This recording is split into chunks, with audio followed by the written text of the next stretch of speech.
On your screen right now is where Denrec's latest project could take shape if improvement plans get the green light. Good evening. I'm Christina DeRobertis. And I'm Charlie Sakaitis. Welcome to our News at 5. We begin tonight with environmental groups angry about plans for a new bathhouse. And here's a look at the McBride bathhouse at Cape Henlopen State Park right now. State officials say it's in rough shape and there are plans in the works for a bigger, more modern replacement. But as Coast TV News reporter Brandon Ferguson explains, the proposed location for a new facility, it sparked some strong opposition. The David McBride Beach Bathhouse at Cape Henlopen State Park was built in 1976, and according to Denrec, it has not seen any significant upgrades since then. Officials say it does not have enough bathrooms, and it is not in line with the Americans with Disabilities Act standards. There are now plans to build a new two-story bathhouse on another dune a few hundred feet away. Sally Boswell with the environmental group Preserve Our Parks thinks this is the wrong move. Denrec has signs posted throughout the park to stay off the dunes. So one would presume that if you're not supposed to walk on the dunes because it can damage them, that building on the dunes would probably also be a harmful thing.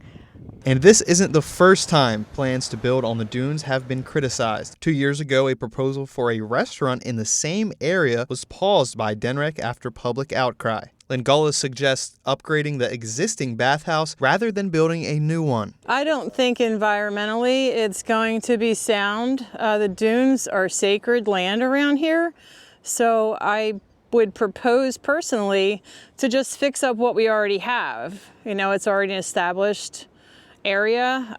Expanding it any further, I would definitely not approve of that. We reached out to Denrec about these plans, but Coast TV was told the department had no comment as of Friday. While this project is just in the proposal stage, Denrec has not given us any dates on when this could possibly be approved for building on the dunes behind me. In Lewis, Brandon Ferguson, Coast TV News. And Brandon touched on this, but this is not the only time that there's been opposition from environmentalists at Cape Henlopen State Park. In 2022, a restaurant was proposed at the park, but those plans ultimately did not go through, in part because the Preserve Our Parks Coalition spoke out against the development and even threatened to take legal action.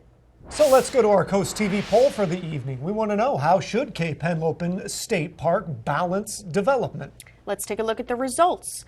So far, we're pretty split up here. 51% of people saying protect the environment, 28 saying focus on maintenance, a few saying limit new buildings and expand visitor amenities. But this is the first time we've run the poll. There's a chance these numbers are going to shift around a little bit. If you want to be part of that conversation, go to coasttv.com or use the Coast TV mobile app.